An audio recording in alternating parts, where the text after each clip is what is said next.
Hello, my friends, and welcome back to another Tuesday. I'm so glad you're here with me today because I'm always happy to see you. Are you happy to see me? Yes, you are, because we're friends.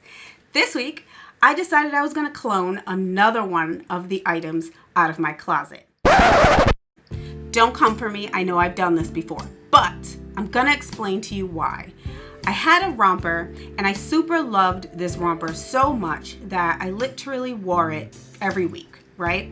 The problem is it wasn't made very well, and it wasn't pre-washed before it was put together, so it kind of got a little short on the bottom, and it was kind of tired, okay? You know how you have something that's like your favorite, and it feels like you're getting a hug from your best friend because it's one of your favorite clothing items?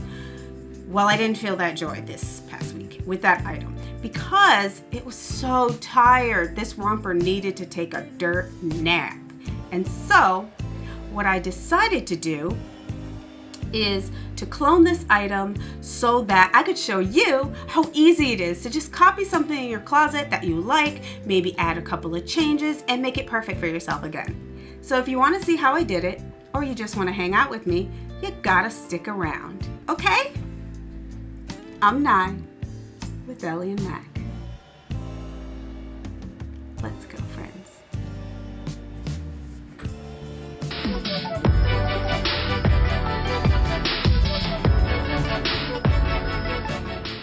Hey, my friends, welcome back, welcome back. So I'm happy that you came to kind of hang out with me while I show you how I do this. I generally will take the item apart if I'm gonna throw it away anyhow, and since this romper was ready for a dirt nap, I went ahead and I took it apart. I will cut all of the seams and just take the whole thing apart basically. Sometimes it's because I want to determine how it's structured. If it's an easy item and I really don't need to know how it was constructed, then I probably will do it a different way. And I'll show you how I do that as well. Here I'm just getting some more of that butcher block paper and tracing the pant legs. Of course, after I removed this seam, because I forgot that I had to remove that seam too. So I went ahead and cut that off. I traced the pant legs. I went ahead and added a little bit to the bottom because I liked this outfit, but I really wanted a longer pant. I also made sure to add a little bit to the inner and outer seams because I wanted more of a palazzo than they were giving me. They were giving me straight pants vibes, and sometimes you just want something a little more swishy that's gonna sway. So I added a little bit to it. You can see that I did that there. I really need to get myself a French curve ruler because it would be a lot easier if I was able to manage the curves with one of those. And I do plan to get one in the future. Anyway, I'd go ahead and cut those pieces out, and I did the same thing with all of the pieces that I cut off of this romper. So again, I added a little bit to the bottom and the top. And I know that when creating these pants, I have to make both a back and a front. I had thought about not making a back and a front, but then I kind of was like, well, I wanted to kind of make one whole pant leg, but I didn't want to mess up the construction too much. And since I don't have a super huge amount of experience, I decided that I would just go ahead and copy both the back and the panel from the front. And then I could just use the mirror image for both sides of the pants, which actually worked out quite well. And you can see here I'm adding the same amount of width to the outside that I did to the inside. Sometimes you want to add a little bit more just to be safe, but really with this, I knew it was going to fit me quite well because I've already worn it like 1,000 times. So I didn't want to change it up too much. I just wanted to make the pants a little wider. And heck, if I decide that I'm going to do it again, I can always thin the pants back out if I like. So that's how I did that. And then I took the top. You can see here, I actually cut the top by accident. Whoopsie. So I traced the top, and the neckline actually has some binding on it. And I took that binding and I left it off. I just left the seam allowance so that I could sew the tops together right sides facing. Now this outfit was constructed without a lining on the top, and I wasn't really a fan of that. So what I did, instead of making one top, is I made two. One for facing and or one for lining and one for the outside. And also, don't forget, if you have darts, you need to make room for those darts. I had darts on this top and I wasn't ready. But in any case, I actually had to do that top twice because I wasn't ready for those darts. But then I did it twice and I got the darts correct. So then I cut the little ties. As you can see, I had the back there. I had to write down the ruching on the back, or the shirring on the back, because I did not want to spend all day shirring the back panel of this outfit. But what I did want to do is make sure that the back was as wide as the original piece. So I had to stretch it out in order to make it work. So when I did that, I was able to get a panel that was the right size. Now this is me marking my darts to make sure that I get them right, pinching my paper and stuff. You gotta do what you gotta do. But yeah, so, and you'll see with the back that I didn't actually shirr it. I used elastic and I sewed in alternate lines, and then I just shoved elastic in there to have a shirring effect. Shirring isn't difficult, it's just time consuming, and I didn't really want to mess with it for this video. I got my Starbucks. My husband was super nice and brought me some Starbucks today. He loves me. Okay. So there I am cutting all the panels out of this beautiful fabric. And before I forget, this fabric is actually a part of a pre-order that is open with the style Magnolia until the end of this month. It is a beautiful rayon chalice. And of course, I will leave a link to it in the description box, or you can go ahead and join the Style Magnolia Custom Fabrics group on Facebook to learn more about their pre-order. I love the colors in this fabric. This is one of those prints where you really don't need any other colors. It's just so beautiful, and it pops. So I was super happy to be able to get enough of this up front to make this outfit. I am having a good time with this fabric. One thing about rayon chalice is that it's usually very difficult to work with because it wants to be all over your table and it's very slippery. So I'm very sure to be careful when I use it, not to have any of it hanging off my table. And so you can see I cut the bottom off of it there, and to make sure that I use a rotary cutter because it doesn't disturb the fabric as much as, say, my sewing scissors would. And also I have those magnets on my table and the surface is metal underneath of that cutting mat. So then I go ahead and write all the measurements down for the elastics that I need for the item so that I don't forget. You can see here I made note that these ties need to be rolled in, pressed, and then sewn. So I rolled them in and I pressed it nice and neat, and then I went ahead and sewed around the edges of that piece in order for it to come out nice and neat. Oh, it looks so pretty, doesn't it? It looks so pretty. I have my top, my bodice pieces, and I'm gonna go ahead and sew those darts. Now, what I want to do is make sure that I lock in that dart at the very top where the point is, because I don't want to have a pucker there. So I have a locking stitch on my sewing machine. So what I do is I go ahead and I push the locking and I lock it in place. Now I have my bodice here, and what I did is I sewed them together, right sides together, and then I went ahead and I put some little notches in it so that the fabric has space to move and stretch at the curves.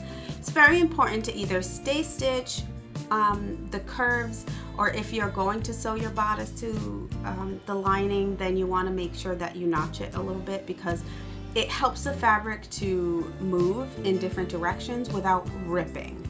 So there I am, very carefully cutting those out. Have you ever cut right through your thread? I have. It's not fun. I want to put my own self in the naughty spot. Yes, I did.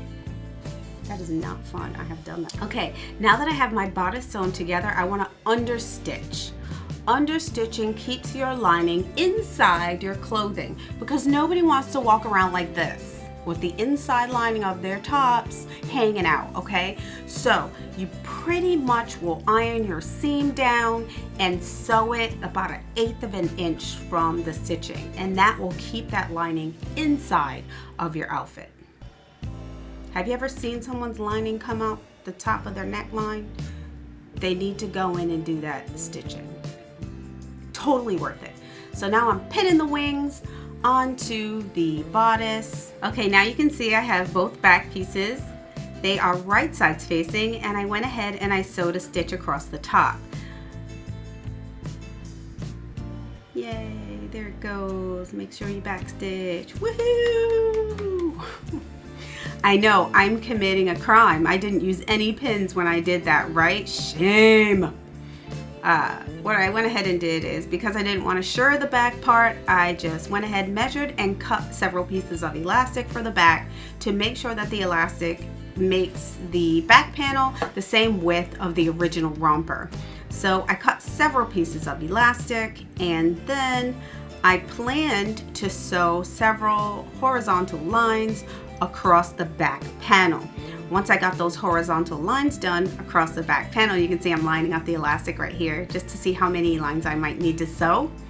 Then I sew it up. I measure it and I sew up several lines across the back of my fabric. And then I shove that elastic in there and pin it down on both sides of that bodice. Now when I pull that bodice out and I'm done, it's gonna look like it's shirred, but really it's faux. But I mean, at the end of the day, I got the look that I wanted, so does it really matter that it wasn't really shirred? We can do shirring another time. You can cry with me. Just kidding. It's not that scary. I just didn't want to do it. I was being lazy. Okay, so this is what it looks like. You see all those beautiful lines? Oh my goodness. They came out so good.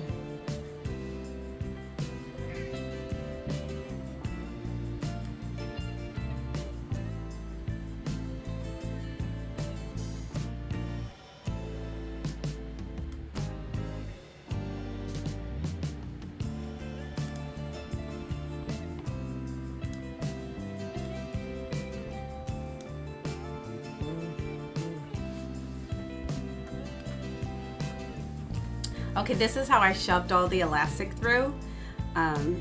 It's a little tedious, but probably not as tedious as it is to shirr.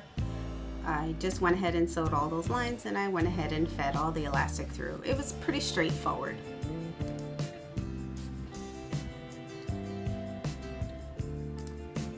In the end, I have this beautiful shirring. You can see it looks really nice. And I serged the edge of the bottom so that I can make sure that I get that rolled up and sewed in with a zigzag stitch so you can't see it. See the sides? That's where I tacked down the elastic. So that's going to be sewed to the side bodices of the top. So it looks perfect, right? Doesn't it look so pretty? I love it. I'm like so stoked about this right now. Then I take care of that bottom. See where I serged the bottom edge? I'm going to roll that inward so that when I wear it, that serged bottom is actually facing inside of my garment. Okay, now I'm going to tell you about some bias.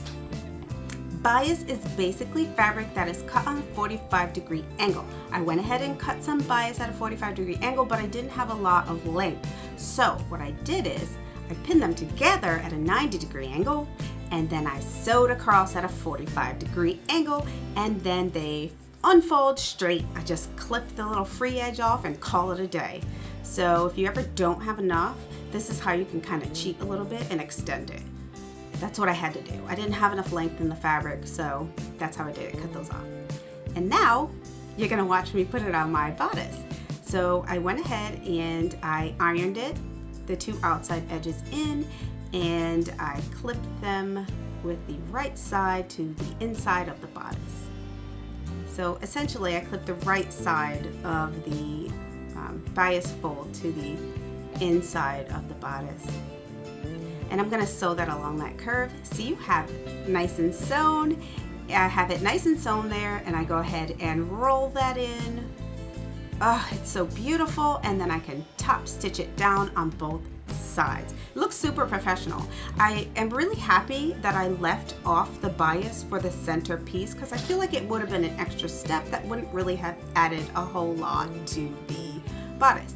Now I can go ahead and take the stretchy back piece and put it right sides together with my bodice and pin it and sew it to my bodice. I can't believe how easy that actually was. I was a little nervous at first, but really it was kind of easy. And you can do this with anything, like anything. So you can see I pin it together and then I sew it. Done! And now I am working on the pant legs. You'll see that when I do the pant legs, I first sew them wrong sides together. And the reason why I do that is because I want to do a French seam. Rayon shells can be really finicky and it wants to unravel like any other woven would. And since I don't want to do this with my serger, I go ahead and I sew it with the wrong sides facing. Say hi, Mango. Hi, Mango. Once I sew it with the right sides facing, I go ahead and I trim the excess. You see? And then I fold it over to the wrong sides. And then I sew it again, after I'm done pressing it, of course, because that will sandwich your raw edges inside of your seam. And that's nice because now you don't have your legs rubbing all up against this raw seam. It's nice and neat. And actually towards the end, I went ahead and folded that seam over and sewed it again. So anyway, I go ahead and put the pant legs right sides together once I'm done sewing them individually inside of one another, and then I sew the bum part. Now, you know I am going to make sure I reinforce that bum seam because we have had a talk about my bottom and I have plenty of that. So here you can see why I added a little bit of extra inches to my waistline, and it's because I added a thicker elastic. That thicker elastic is going to hold on to the fabric that I added to the sides of the pants. The thin 1/4 inch elastic just wasn't going to be strong enough to hold it up. So I serged that elastic to the edge of the pants, folded it over, and zigzagged it down. So now I have a nice, sturdy, wide waistband to hold on to my beautiful, voluptuous curves. Because y'all know I got curves. I got lots of booty, and I ain't a pirate. Okay? Okay, here I am finishing up the front.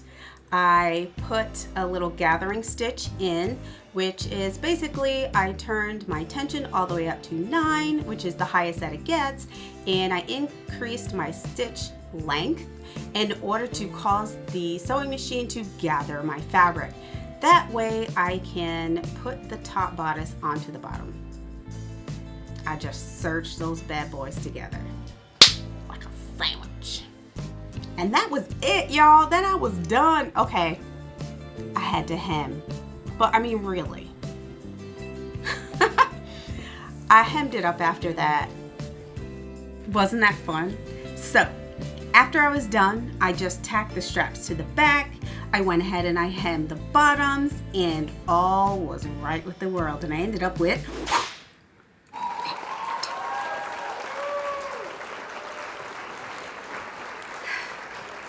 I finished it up. I was super happy, and I ended up with that. Isn't that great? Aren't you so excited for me? I'm excited because I wore it out and I got all kinds of compliments. All kinds. And I knew I would because it's my favorite outfit, and I've gotten compliments on the original, and the original wasn't even all that great. So that you know, friends, you can take any item out of your closet and copy it if you have the time, the patience, and the right tools. Next time I try and do this, I'm going to go ahead and try and follow some of the rules. And the first one is you don't really have to take that item apart to make a pattern out of it. And I'm going to show you how. Okay, so we're done this week, and I hope you had a good time. I had a good time with my little bit of coffee. I had a wonderful time with my romper. I'm going to probably go sashay around Walmart and Target later. So if you see me, be like, hey girl. I'll say hey. Have a great week. Sew the things! Yeah.